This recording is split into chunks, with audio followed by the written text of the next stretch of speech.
The snow had been falling since before dawn. By 7:15, it lay 4 inches thick on the granite steps of the Carter Group building. And the city of Chicago had gone the color of old bone. The kind of cold that didn't ask permission, the kind that moved through your coat, past your skin, and settled somewhere between your ribs. Daniel Brooks stood in the center of the main lobby, mop handle in his left hand, and watched the glass doors open and close as employees filed in from the street. Each one brought a small explosion of cold air with them. Each one tracked wet snow across the marble floor he'd already cleaned twice that morning. He didn't say anything. He never did. He positioned the yellow caution cone to the left of the elevator bank and started again.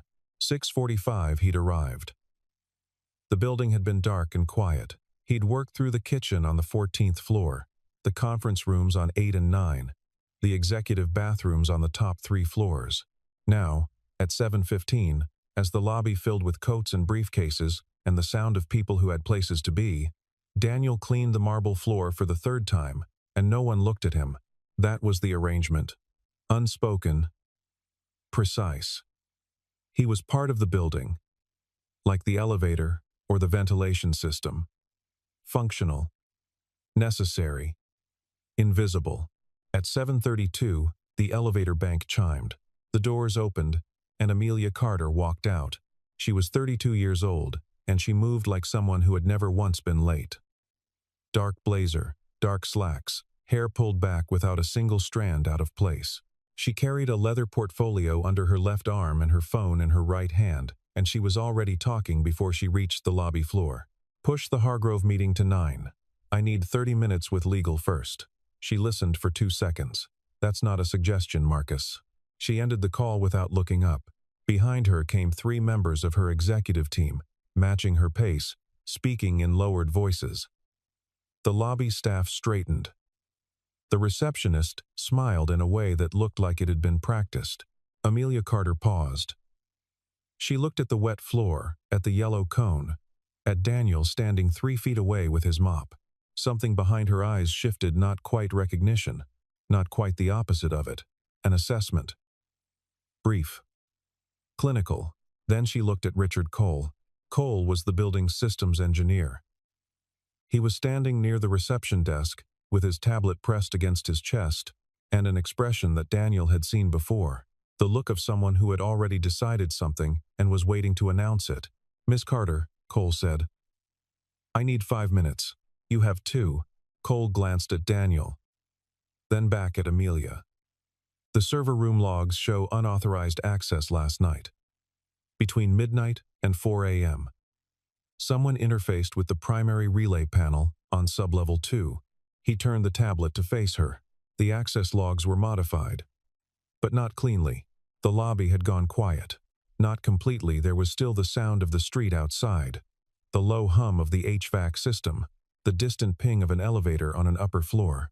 But the people nearest the reception desk had stopped moving. Amelia looked at the tablet, then at Cole, then, slowly, at Daniel. "Is there anyone who had access to sublevel 2 last night?" she asked. "Only one person has an all-hours pass card for the mechanical and sublevel areas," Cole said. He didn't look at Daniel. He didn't have to. Amelia Carter set her portfolio on the reception desk. She put her phone in her blazer pocket. She folded her hands in front of her and turned to face Daniel directly. The lobby was very quiet now. "Mr. Brooks," she said. Daniel lowered the mop handle slowly. He looked at her. He said nothing. "Were you in the sublevel 2 relay room last night?" A pause. 3 seconds. 5. "Yes," Daniel said. Someone behind him exhaled. A murmur moved through the gathered employees like a small wind. Amelia Carter didn't change expression. "You accessed a restricted electrical system without authorization, without contacting maintenance, management, or the on-call engineer." She paused. "You tampered with company infrastructure. Miss Carter, your employment with Carter Group is terminated, effective immediately. Building security will escort you out once you've collected your personal items." The words landed the way a gavel does. Final. No echo. Daniel looked at her for a moment. A long moment. Then he looked down at the mop in his hand. He leaned it carefully against the caution cone. He straightened it so it wouldn't fall. He turned toward the side corridor where the janitorial closet was. He had taken 4 steps when he heard it. The sound of small shoes on marble. Fast. Urgent. Wait. He turned. She was 6 years old, with dark hair and her mother's eyes, and a winter coat that was 1 size too large.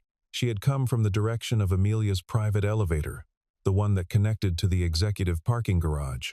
She was running, and she was already crying before she reached him. And she wrapped both arms around his waist and pressed her face against his jacket and said, in a voice that broke open the silence of the entire lobby, "Don't go. Please don't go." No one moved. "Lily." Amelia's voice came out wrong. Too thin. She stepped forward. "Lily, come here." The girl shook her head against Daniel's jacket. Her shoulders were shaking. Daniel put one hand gently on the back of her head. He didn't speak for a moment. He just stood there, in the middle of the lobby, in his gray janitor's uniform, with the CEO's daughter crying into his chest. "Hey," he said quietly. "It's okay. You're like my dad," Lily said. "You're like him." The lobby held its breath. Amelia Carter stood 6 feet away with her portfolio in her hand, and her face doing something that had no name in her professional vocabulary. Daniel looked up. His eyes met hers. He didn't say anything. He just waited. He'd started at Carter Group 19 months ago. The interview had taken 4 minutes. The facilities manager, a quiet man named Frank Miller, had asked 3 questions. Could Daniel lift 50 pounds? Did he have a valid driver's license? Had he ever been convicted of a felony? Daniel had answered yes, yes, and no. Frank had offered him the position. Benefits kicked in after 90 days. That was the part that mattered. He arrived each morning between 5:45 and 6, depending on the bus schedule. Chicago Transit didn't care about the cold. Some mornings he waited 12 minutes on the corner of Wacker and Michigan, in temperatures that turned his breath to ice. He wore the same coat every day. It was a good coat. He'd bought it second-hand 2 winters ago, and it held up. The work itself wasn't complicated. It required attention to detail, physical endurance, and the ability to be present without being noticed. Daniel had all 3. He'd learned the building in his first 2 weeks. The conference rooms that were used most heavily, the break rooms that generated the most waste, the executive floors where you cleaned between 7 and 7:30 before the senior staff arrived, and the trading floor on 16 where you didn't touch anything on the desks, ever, regardless of what you found there. He knew which elevator was slowest. He knew that the women's restroom on the 11th floor had a faucet that dripped and would eventually become a problem. He'd submitted 3 maintenance requests about it. None had been acted on. He knew that Richard Cole ate lunch at his desk most days and left wrappers in a pattern that suggested anxiety more than laziness. He knew that the receptionist, a woman named Janet, kept a photograph of her mother in the top drawer of her desk and took it out sometimes when she thought no one was watching. Daniel noticed things. He always had. He'd grown up in Hammond, Indiana, 20 miles south of Chicago.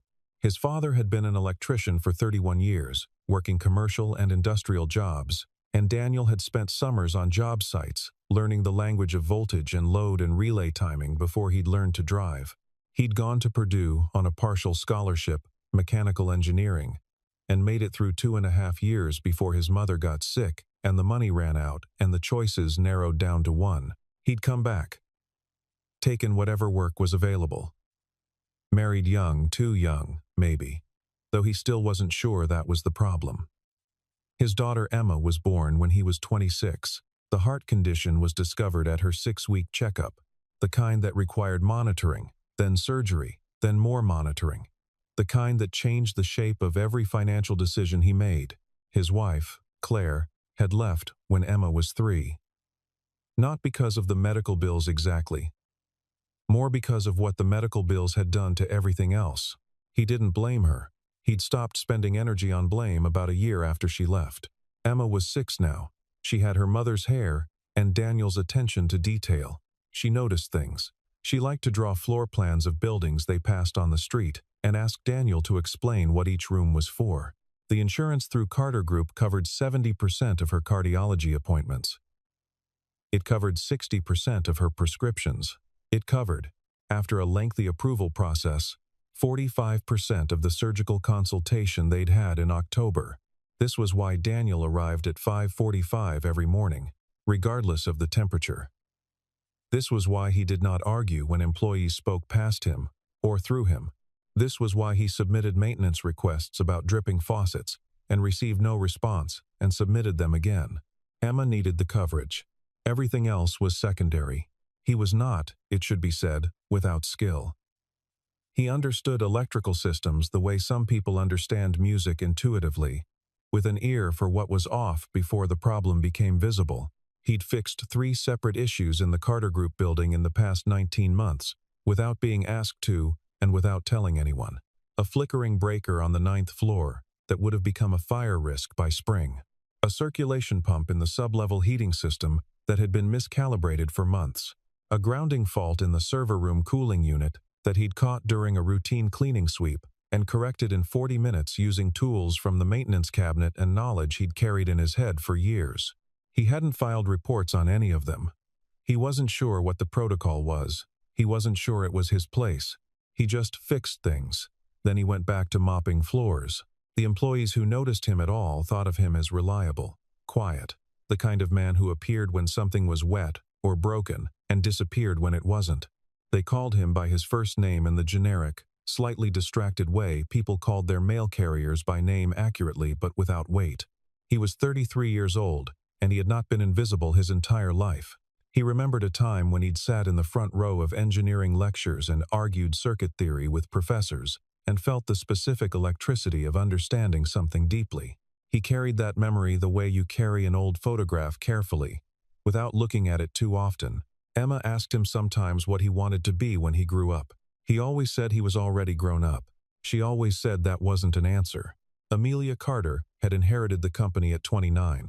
Her father, Gerald Carter, had built Carter Group from a regional property management firm into a mid-sized commercial real estate and facilities conglomerate over 30 years. He'd been disciplined, exacting, and exhausting to work for. Amelia had grown up watching him run the company from the dinner table, from vacation trips that weren't vacations, from the passenger seat of cars on the way to school.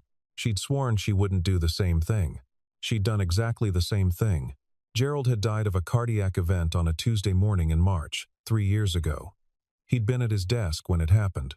The paramedics said he'd probably been working through the early symptoms for at least an hour before his assistant found him. His last email, sent at 6:48 a.m., was to the director of leasing about a contract amendment. Amelia had read that email standing in the hospital corridor waiting for the attending physician. She'd read it 3 times. Then she'd gone home, sat with Lily for an hour, and gone back to the office. Gerald had left the company in good structural shape. What he'd left in disarray was everything else. Vendor relationships built on his personal authority, department heads who deferred to his temperament rather than functional process, and a middle management culture that had learned to manage up rather than execute. Amelia had spent 2 years restructuring quietly and 1 year restructuring loudly. She had let 6 senior people go in that period. She had promoted 4 others who had been overlooked for reasons that had nothing to do with competence. She was not, despite what the executive floor whispered, cold. She was precise. There was a difference, though she'd stopped explaining it. Lily's father, her husband, Thomas, had died 14 months ago. An accident on the highway, coming back from a client dinner in Naperville. The roads had been icy. The truck had crossed the center line. Thomas had been in the left lane. She did not talk about this at work. She had taken 4 days of personal leave and come back. She had arranged grief counseling for Lily and attended 12 sessions herself with a therapist named Dr. Marsh, who had said, among other things, that returning to work quickly was neither right nor wrong. It was a strategy, and strategies needed reassessment. Amelia had not reassessed yet. Lily sometimes came to the office on days when the after-school program finished early or when the sitter canceled. She sat in the small conference room adjacent to Amelia's office and drew in her sketchbook or read. She was a quiet child, observant. She had met Daniel Brooks 7 months ago, on a Tuesday, when the after-school program let out early, and the sitter had a flat tire. Lily had been waiting in the corridor outside her mother's office, and Daniel had been cleaning the windows at the end of the hall. He'd been using a squeegee on the interior glass, and Lily had watched him for several minutes before asking if she could try. Daniel had considered this for a moment. Then he'd handed her the squeegee. She'd made a complete mess of the bottom pane. He'd cleaned it again without making her feel bad about it. After that, she found him on the days she came in. She asked him questions about the building, about cleaning, about the tools in his cart. He answered them honestly and without condescension. He didn't talk down to her, and he didn't perform patience. He just talked to her the way he talked to anyone whose question deserved a real answer. Amelia had seen them together twice and had thought, "My daughter is talking to the janitor." She'd registered it as mildly unusual and moved on. She had not, in 19 months, learned Daniel's last name. She had not thought to. This was not malice. It was the same cognitive shorthand that causes people to walk past the same building every day for 10 years without knowing what's inside. Daniel was part of the infrastructure of her day. He kept the building functional. That was the extent of her model of him.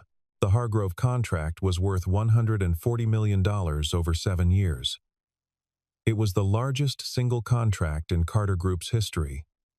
The final signing was scheduled for next Thursday. Everything was in order. Everything had to stay in order. She did not have space for disorder. She had not had space for it in 3 years. She would make room for it now, whether she wanted to or not. The storm had come in fast on Sunday evening, ahead of the forecast by about 4 hours.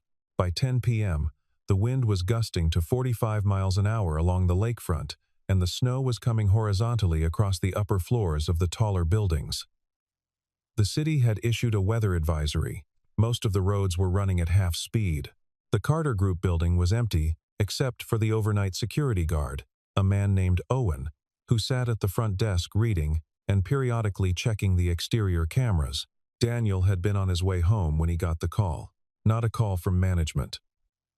He had no protocol for calling management. He'd been walking to the bus stop on Michigan Avenue when his phone buzzed with an alert from the building's automated monitoring app, a maintenance-level app that Frank Miller had installed on his phone as a convenience 18 months ago so Daniel could check on HVAC status and lighting schedules without coming into the office. It was not, technically, an app he was supposed to use for emergency response. The alert read, "Relay Panel 2. A. Temperature anomaly. Circuit load variance detected." Daniel stood at the bus stop in the middle of the storm and read this 3 times. Then he looked up at the building, 22 floors of glass against a black-white streaming sky. He thought about the server room on sublevel 1, the server room that housed the backup systems for the contract management database, including the Hargrove files, including every document that would be needed for Thursday's signing. He thought about electrical relay faults and what happens when load variance goes unaddressed in a system already stressed by a building running on emergency heating protocols in -20 wind chill. He thought about the on-call engineer. He didn't have that number. He thought about Frank Miller. He had Frank's number, but it was past 10 p.m., and Frank lived in Oak Park, and the roads were ice. He thought about Emma. He thought about the cardiology appointment in February, and the surgical consultation they were waiting on, and the insurance card he carried in his wallet. He got on the next bus, rode 2 stops, and got off. He walked back to the building. Owen let him in with minimal conversation. Daniel showed his pass card, logged his entry in the security book, and took the service elevator to sublevel 2. The relay room was a space roughly the size of a large walk-in closet. It smelled of ozone and heated metal, and it was significantly warmer than it should have been. The primary relay panel for the building's commercial electrical distribution was mounted on the left wall. 3 of the indicator lights were amber. 1 was red. Daniel stood in front of it for a long moment, listening. He had learned to listen to electrical systems the way his father had taught him, not just with the diagnostic tools, which he'd retrieved from the maintenance cabinet in sublevel 1, but with whatever sense operates below hearing. The hum of a system under healthy load has a particular quality. This one had harmonics in it. Stress patterns. The kind that develop when a relay is compensating for a fault upstream. He opened the panel. The fault was in the secondary distribution loop, which routed power to the server room cooling systems, the emergency lighting, and 6 of the upper floor HVAC zones. A relay contact had corroded slowly, over months, invisibly, and the bridging connection had begun to arc under load. In the storm, with the building's heating systems running at maximum capacity, the load on the secondary loop had spiked. The arcing had accelerated. Given another 2 to 3 hours, the contact would have failed completely. When a relay fails in a system like this, it doesn't just go dark. Depending on the fault mode, it can trigger a cascade. The server room cooling goes first. Then the servers themselves begin thermal shutdown, controlled if the system is working properly. Catastrophic if the thermal shutdown itself is interrupted by a power irregularity. The Hargrove files were backed up, but backup restoration takes time. Time measured in hours. Hours, in this case, that would come out of the days before Thursday. Daniel found the replacement components in the maintenance cabinet. Not a perfect match. The maintenance inventory was not optimally stocked, but compatible. He'd worked with compatible before. He cleaned the fault contacts, replaced the relay bridge, rerouted the loop compensation through the auxiliary channel, and tested the circuit in stages over the next 3 hours and 40 minutes. He worked in near silence. The building above him was making its storm sounds wind against glass. The structural adjustment of a tall building moving slightly in high winds, the rhythm of the heating system cycling. He worked with a flashlight clipped to his collar and his father's Klein screwdriver, which he'd carried for 11 years, and his hands, which were steady. At 3:57 a.m., all indicator lights on panel 2A were green. He closed the panel. He returned the tools to the maintenance cabinet. He logged his exit in Owen's security book. Relay panel inspection and minor maintenance. System stable. D. Brooks. He left the building at 4:12 a.m. He caught the first bus of the morning, the 440 Express up Michigan. He sat in the third row behind the driver, in the empty bus, watching the city go by under its new snow, and thought about whether Emma had slept through the storm or whether the noise had woken her. His neighbor, an older woman named Patricia, was staying over to watch her. Patricia slept well, and Emma usually did too. He thought, I should document this properly. Write it up for Frank. He thought, I'll do it tomorrow. He was asleep by 5:15. His alarm went off at 5:30. He got up, made coffee, kissed Emma on the forehead, and took the 6 to 10 bus back downtown. By the time he was mopping the lobby for the third time at 7:15, he had not yet written the report. Richard Cole arrived at 8:15 and went directly to his workstation on the 7th floor. Cole was thorough in the way that some people use thoroughness as a substitute for insight. He ran his Monday morning system checks with precision and without imagination. He pulled the overnight logs from the building management system, the server room, environmental monitors, and the electrical panel diagnostic records. He found the relay panel logs immediately. The log showed access to panel 2A at 11:46 p.m. through 3:51 a.m. It showed manual interface with the relay circuitry. It showed load pattern adjustments that Cole recognized as non-standard routing, the kind of configuration change that wasn't in any approved procedure he had on file. It did not show a work order. It did not show an authorized maintenance request. It showed Daniel Brooks's pass card on sublevel 2 for 4 hours in the middle of a storm. Cole pulled up the server room thermal logs. They showed a temperature anomaly beginning around 11 p.m. and stabilizing by 4 a.m. To Cole's reading, this looked like someone had introduced a cooling irregularity and then corrected it. He did not consider the alternative interpretation. Or rather, he considered it briefly, dismissed it, and moved to the one that fit the evidence as he'd already decided to read it. He wrote the email in 12 minutes. It went to Amelia Carter, the VP of Operations and the building's head of security.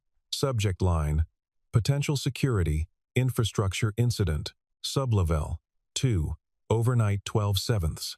He did not speak to Daniel before sending it. He did not check the maintenance cabinet inventory. He did not cross-reference the alert log on the building monitoring app. He did not call the external systems engineer who serviced Carter Group's electrical infrastructure quarterly. He sent the email at 8:47 a.m. and went to get coffee.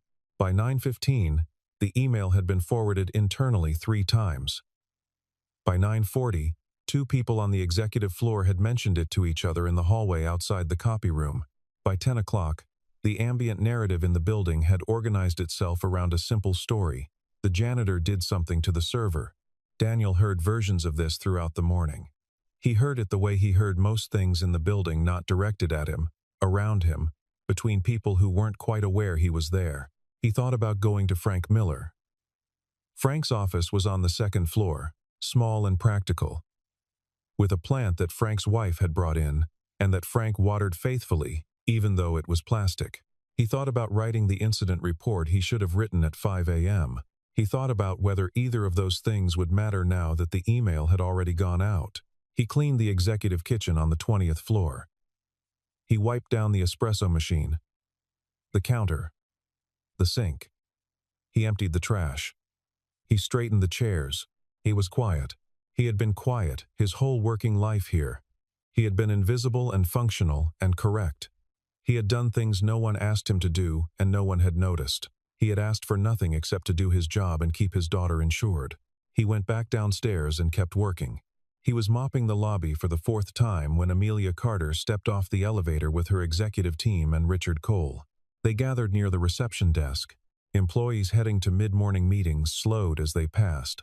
The lobby was not a meeting space, and when the CEO stood in it with her full team, people understood that something was being made visible on purpose. Daniel saw them before they saw him. He kept moving the mop in slow, even arcs across the marble. He watched without appearing to watch. He had learned to do this here. Amelia spoke to Cole for 90 seconds. Cole showed her something on his tablet. She looked at it without expression. Then she looked up across the lobby and found Daniel. He stopped moving. She walked toward him with her team behind her. She stopped at a distance that was close enough to be direct and far enough to be formal.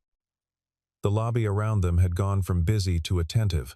No one was pretending not to watch. "Mr. Brooks," she said.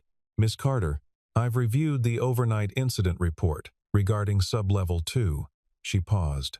"The system logs indicate you were in the relay room for nearly 4 hours last night, without authorization, without a work order, and without informing building security or maintenance management." "I informed Owen when I came in," Daniel said. "Owen is not maintenance management." She let that sit for a moment. "You accessed restricted infrastructure during a storm, made modifications to our electrical relay system, and left no documentation. I left an entry in the security log. That's not the same as a work order or an incident report." He knew it wasn't. He didn't argue. "Can you tell me why you were there?" she asked. He looked at her steadily. "I got an alert from the building monitoring app. There was a relay fault on panel 2A. I thought it needed attention." "The building monitoring app," Cole said from behind her, and the tone was not a kind one, "is not an emergency response tool. There's a protocol for after-hours system alerts, an on-call engineer." "I didn't have the on-call number," Daniel said. "You could have called building management. It was after 10. The storm was bad. I made a judgment call." The lobby was very quiet. Amelia Carter looked at him. He could see her processing the precise, ordered mind behind the controlled face, moving through the information and arriving somewhere that aligned with the account Cole had already given her. He could see that she had already decided. He had seen this kind of decision before, not often, but enough. The kind made in advance of the evidence. He thought about saying, "The server room would have gone down by 2 a.m. Your Hargrove files would have been inaccessible for 12 to 20 hours. Your Thursday signing would have been in trouble." He looked at her and thought about Emma. Thought about what happens to the insurance if he argues and the argument goes wrong and someone decides to make an example. He didn't say it. "Mr. Brooks," Amelia said, I can't have maintenance staff making unilateral decisions about restricted infrastructure, particularly in the context of a critical contract period. She paused. Your employment with Carter Group is terminated effective today. HR will process your final payment. Your benefits will continue through the end of the month. End of the month. 14 days. Daniel held the mop. He looked at her. He nodded once. I understand, he said. He turned away. He leaned the mop against the caution cone. He straightened it carefully. He had taken 4 steps when Lily came running. He had heard her before. The sound of those shoes on marble was specific, quick, and light. The particular rhythm of a small child running seriously. He turned just before she reached him. She wrapped both arms around his waist and pressed her face against his coat, and her shoulders shook with the kind of crying that has been held in a long time and finally found its moment.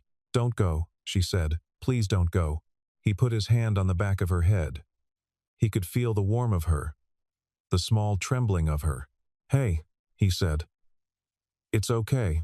You're like my dad, she said. You're like him. The lobby didn't move. He looked up over her head. He found Amelia's face. She had gone very still. Her portfolio was in her hands, and she was holding it the way people hold things when they suddenly need something to hold. Around them, 24 employees stood in the tableau of a moment no one had expected. He didn't say anything, neither did she. He just waited. Frank Miller came up from his second-floor office at 11:15. He came because Janet, the receptionist, had called him. She'd said, Frank, you need to come up. Something happened with Daniel. Frank had closed his laptop and come. He found Amelia in the small conference room off the lobby, sitting across from Cole, with her legal counsel on the phone. He knocked. She looked up. Something in her face made him think of the way a building looks after a storm present, intact but assessed. Miss Carter, he said, I need to tell you some things about Daniel Brooks. She gestured at the chair. Frank had worked in facilities management for 22 years. He had worked for Gerald Carter for 9 of those years, and for Amelia for 3. He had learned, in that time, that the clearest way to speak to this family was directly. Daniel's been my best asset in this building since I hired him, Frank said. I know what the logs look like. I also know Daniel. I've watched him work. I've watched him notice things in this building that no one else noticed, including systems staff. He put a folder on the table. 8 weeks ago, I asked the external engineering firm that does our quarterly inspection to take a look at the relay panel on sublevel 2. Their report said the panel was showing early signs of contact degradation and would need servicing within 3 to 4 months. Cole leaned forward. That report wasn't distributed to, I know. It came to me, and I was handling the service scheduling. Frank paused. The storm accelerated the timeline. By my estimate, based on what I've seen in that room this morning, the panel was hours away from a contact failure. Maybe less. He looked at Cole. If that panel goes down in the way it was going to go down, we're looking at a cascade through the secondary distribution loop, which means server room cooling loss, which means thermal shutdown of the primary backup array. Amelia said quietly, the Hargrove data, silence. He fixed it, Frank said. With compatible replacement components from the maintenance cabinet, I verified this morning. Everything he used is accounted for. And he left a log entry with Owen. He did everything right, except file a formal work order, which he didn't do because it was 10 p.m., in the middle of a blizzard, and he didn't know who to call. Cole was very still. Amelia stood up. She walked to the window. Outside, the snow had stopped, and the city was that particular hard white it gets when the storm passes and the cold stays. She stood there for a moment. Get me the security footage from sublevel 2, she said. Last night. Full duration. The footage showed 4 hours and 2 minutes of Daniel Brooks working alone in the relay room. It showed him with a diagnostic multimeter and a flashlight, and his hands moving through the panel with the calm, deliberate precision of someone who understood exactly what they were doing. It showed him testing, then correcting, then testing again. It showed him, at 3:51 a.m., closing the panel. logging the equipment back into the cabinet, sitting on the floor for 5 minutes with his back against the wall and his hands resting on his knees, then getting up, turning off the light, leaving. The IT director came in at 1:15. He confirmed that the server room thermal logs were consistent with a near-failure event that had been intercepted and stabilized. He said, "If that panel had gone down completely, we'd have been looking at 12 to 18 hours of system restoration. Minimum." He paused, probably more, given how the cascade would have propagated. At 1:30, the external electrical engineering firm confirmed by phone what Frank Miller had already said. Amelia Carter sat in the conference room alone for 11 minutes after everyone else had left. She was thinking about the way Daniel had nodded when she told him he was fired. The single, quiet nod of a man who had decided not to fight something. Not because he'd done anything wrong, but because he'd already calculated the cost of the argument and found it too high. She was thinking about why a man makes that calculation. She picked up the phone and called HR. She got his address from his personnel file. She told Marcus, her assistant, that she had a personal errand. She drove herself. She hadn't driven herself anywhere on a weekday in 14 months. She took her own car, a dark blue sedan that she'd bought before Thomas died, and kept because it still smelled slightly like him when it rained. Daniel's building was in Pilsen, a 20-minute drive south. A 5-story walk-up with weathered brick and a buzzer panel, where 3 of the label slots were empty. His apartment was on the 3rd floor. She climbed the stairs. She stood in front of apartment 3C for a long moment. She knocked. She heard movement inside. Then the door opened. Daniel was in a gray sweater and jeans, no longer in his uniform. He looked at her with the particular expression of someone who has already prepared themselves for most possibilities. He looked surprised without showing it, just a slight stillness. "Miss Carter," he said. "May I come in?" He stepped back. The apartment was small and clean. An open living space with a kitchen along one wall, a table with 2 chairs, a couch that had seen better years. On the refrigerator, a child's drawing of a building in crayon, labeled in careful handwriting Carter Group, with a small stick figure in the lobby that Amelia, with a lurch, recognized as Daniel. Another drawing of 2 figures, one tall, one small, holding hands. On the couch, curled under a blanket. A girl with fine brown hair asleep, with a book open on her lap. 6 years old. A small pulse oximeter clipped to one finger with a quiet LED. Amelia looked at the pulse oximeter for a moment. "Emma," Daniel said. "She's fine. She sleeps better with the monitor. It's a habit more than a necessity right now." Amelia looked at the drawings on the refrigerator. She looked at the textbook on the kitchen table, an electrical systems engineering manual, the same series she'd seen in her father's office, worn and annotated in pencil. "Sit down," Daniel said quietly. He gestured to the table. They sat. He didn't offer coffee. She didn't ask for any. "I was wrong," she said. He looked at her without expression. "I was wrong about what you did, and I was wrong about how I responded, and I was wrong to do it publicly." She paused. "I don't." She stopped. Started again. "I made a decision based on incomplete information, and I didn't give you the opportunity to provide the rest of it. That's a management failure. That's my failure." Daniel looked at his hands on the table. He looked back at her. "How's Lily?" he asked. She stopped. The question had not been the one she expected. She felt something move in her chest that she hadn't felt in a long time, not grief exactly, but something adjacent. Something about the particular shape of a man who, in the moment of his own worst day, leads with concern for someone else's child.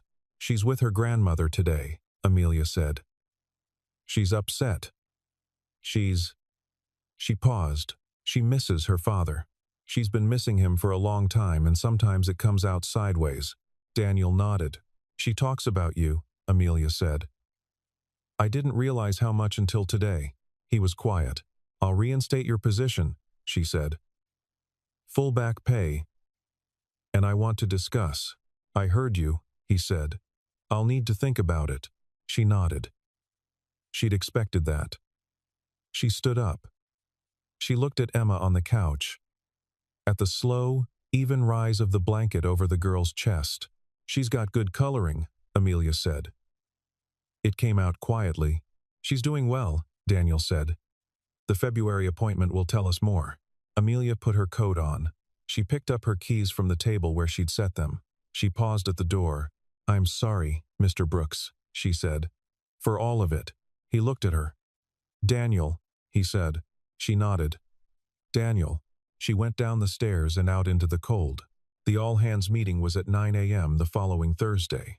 Amelia stood at the front of the building's main conference room on the 6th floor, which held the full staff. Daniel stood near the back wall.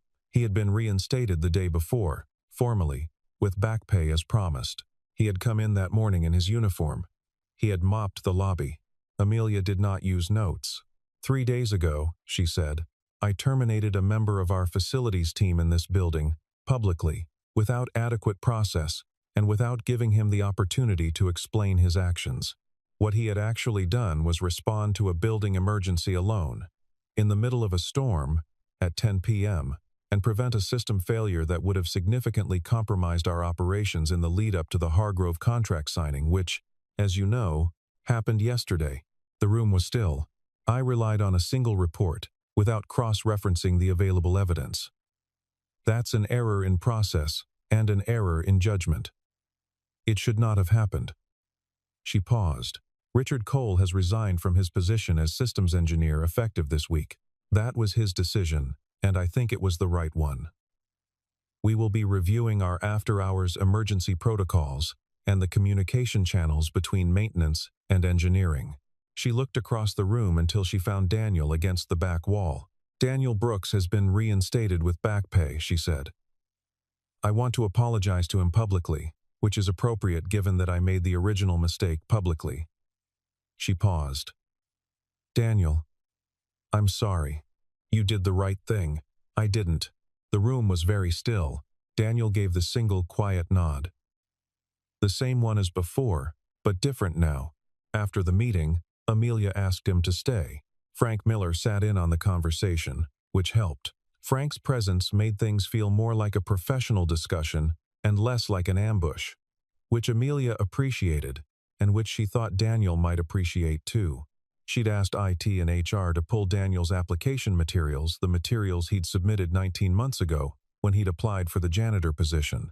She'd also pulled, with Frank's help, the informal record of the maintenance work Daniel had done in the building. The 3 unreported fixes in the first year, the relay panel intervention last week, the cumulative pattern of a man applying a specific and substantial skill set to problems as he encountered them, regardless of whether it fell within the described scope of his role. "I want to offer you a position as systems facilities engineer," she said. "The role covers building infrastructure, oversight electrical, HVAC, life safety systems, coordination with external engineering vendors. It's a management track role. The base salary is $72,000 with an annual review."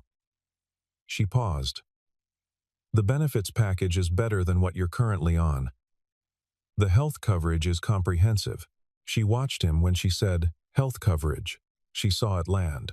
Not dramatically, Daniel didn't do things dramatically, but she saw the slight change in the quality of his stillness.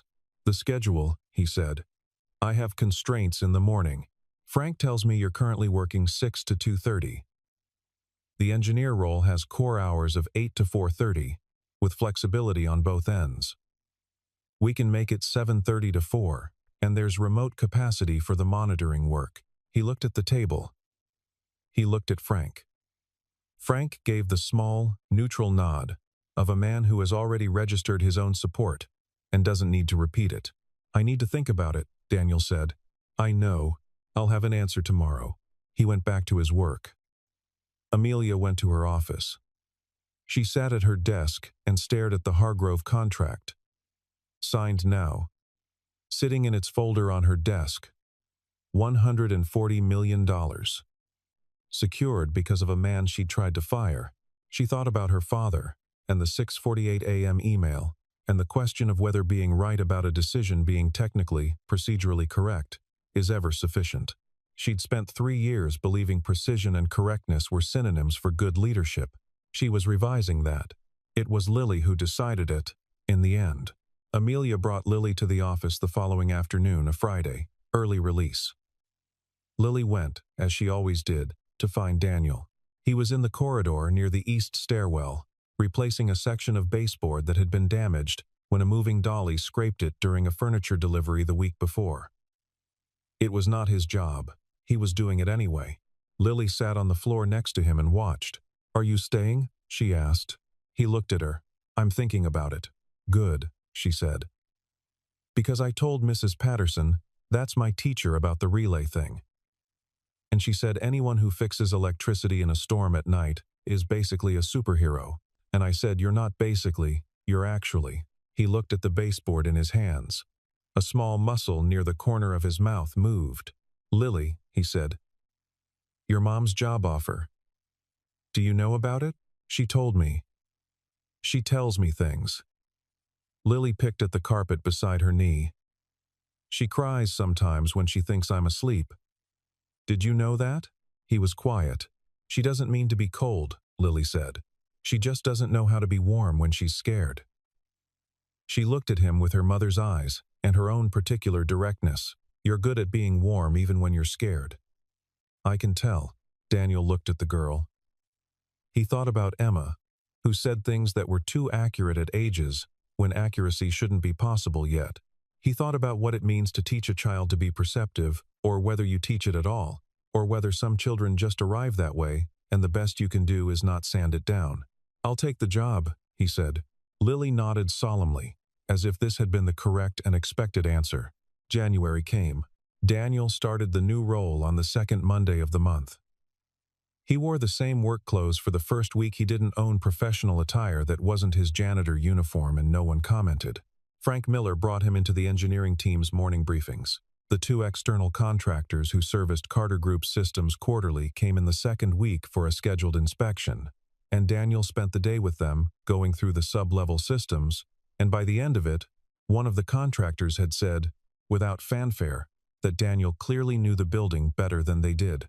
The executive floor staff adjusted to his presence more quickly than he'd expected. Some of them, he suspected, had known he was capable of more all along, and simply hadn't thought to say so. Others warmed to him because Frank vouched for him. And Frank had the specific gravity of someone who had been quietly competent for a very long time and whose endorsement carried weight. Janet, the receptionist, told him she'd always thought he was too good for janitorial work. He thanked her and didn't say that the work itself had never been the problem. He liked working with his hands.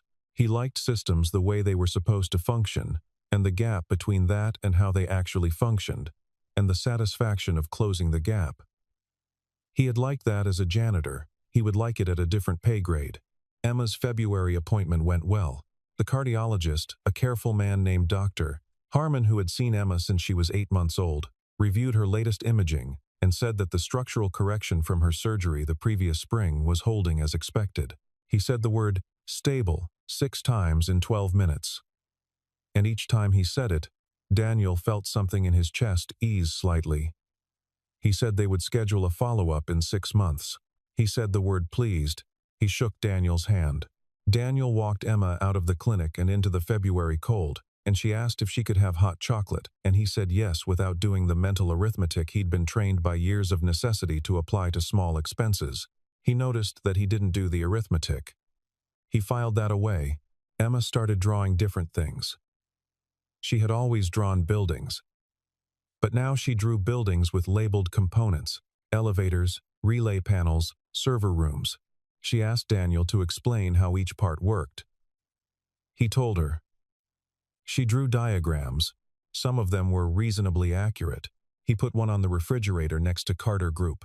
Lily came to the office on Fridays. This had always been intermittent. Now it became reliable. She and Daniel had fallen into a habit. She would find him wherever he was in the building, usually in one of the mechanical rooms or at his desk on the 7th floor, where he'd been given a small office adjacent to Frank's, and she would sit and ask questions. He always answered. She always listened. And then, often, she'd go back to her mother's suite and report whatever she'd learned. Daniel says the HVAC system is like the building's lungs, she told Amelia one Friday in late February. He says if you ignore small problems, they turn into big ones. Amelia looked up from her desk. He's right. He says the same thing about feelings. Amelia looked at her daughter for a moment. He said that. Not exactly, but I inferred it. That's a word I learned, inferred. Lily sat in the chair across from her mother's desk. Mom. Do you like him? I respect him, Amelia said carefully. That's not what I asked. Amelia picked up her pen. Go draw something. Lily went to draw something. She drew Amelia and Daniel standing in the lobby in the snow, which bore, Amelia noticed when she saw it later, a striking interpretive resemblance to that morning in January. She put the drawing on her own refrigerator, at home, in the kitchen where she sometimes stood in the mornings before Lily woke up, drinking her coffee in the still and quiet. She had begun to sleep better. Dr. Marsh had said, in March, that she seemed more present than she had in the previous 12 months. She'd thought about what had changed. She couldn't name a single event. It was more like a slow revision the way a season changes, not at a particular moment but across many moments, until you look up and realize the quality of the light is different. She had begun, tentatively, to delegate. To trust that the people who worked for her were capable of managing things in her absence. This was more difficult than it sounds for someone who had inherited a company from a man whose primary management philosophy had been that nothing functioned correctly unless he was watching it. She had begun to ask her staff questions instead of issuing conclusions. She had begun, occasionally, to be wrong, and to say so quickly. She was not sure any of this was directly attributable to Daniel Brooks. She was not sure it wasn't. The Hargrove contract closed smoothly. The client never knew anything had almost gone wrong. The quarter was Carter Group's strongest in 3 years. In April, on a Friday afternoon that smelled, for the first time in months, like something other than winter, like wet concrete, and the specific mineral freshness of spring finally arriving. Daniel finished an equipment review on the 21st floor and took the elevator down to the lobby. Lily was waiting for him in the lobby, backpack over one shoulder, Emma beside her. Emma had come to meet him. He'd arranged it through Patricia. His neighbor Emma would take the after-school bus to the Carter Group building, where Janet would sign her in, and Daniel would take her home from there. This was new. This was working. The two girls had been introduced the previous Friday. They had regarded each other with the measured assessment that 6-year-olds bring to significant social occasions, and within 11 minutes had determined that their central shared interest was floor plans of large buildings. Emma had shown Lily one of her drawings. Lily had shown Emma the diagram of the Carter Group building that she'd made from memory, which was more accurate than it had any right to be. They had been inseparable on Fridays since. Daniel came through the lobby doors and found them both there. Emma was showing Lily something in her sketchbook. Lily was nodding with her whole upper body. Dad, Emma said, without looking up. Lily says there's a rooftop mechanical room you haven't shown me yet. There is, Daniel said. She says the HVAC units are really big. They are. Can we see them? Not today. Emma looked up. She assessed him. Saturday? He looked at Lily, who had turned to him with the same expression her mother's eyes, her own particular hope. We'd have to ask Lily's mom, he said. Lily already had her phone out. The speed of this suggested the question had been pre-planned. Amelia appeared from the direction of the executive elevator a few minutes later. She had her coat on and her portfolio under her arm.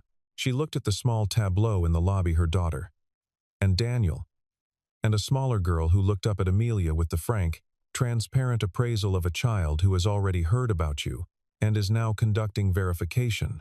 You must be Emma, Amelia said. Yes, Emma said. You're the one who fired my dad. Pause. I am, Amelia said. I was wrong to do that. Emma considered this. He said you apologized. I did. He said it was a good apology. She went back to her sketchbook. He doesn't say that about most apologies. Amelia looked at Daniel. He had the expression of a man trying very hard not to have an expression. Saturday, Amelia said. Rooftop mechanical room. Both of you. She looked at him when she said both of you. He looked back. Outside, beyond the glass, The street was pale gold in the late afternoon. The last of the season's snow had retreated to the shadows of the buildings where the sun didn't reach, gray and thin, and the air smelled like the city releasing something it had been holding for a long time. In the lobby, Daniel held the door for his daughter and Lily, and the girls walked out ahead of him into the April light. Amelia stood at the glass and watched them go. Her portfolio was still under her arm. The Hargrove folder was in her bag. The next quarter's projections were on her desk upstairs. She stood there for a moment and didn't think about any of it. She thought about what it looks like when a building holds its shape through a storm. She thought about what that requires, not just the structure itself, but the systems inside it, and the people who tend to them in the dark when no one is watching. She thought about a man who had fixed something no one would have known was broken. She thought, that's leadership. She had not expected to learn it from a janitor. She suspected, going forward, that this was something she would think about for a long time. Outside, Emma said something that made Lily laugh, a real laugh, full and unself-conscious, the kind that carries. Amelia could hear it through the glass. She let herself smile. She went back to work.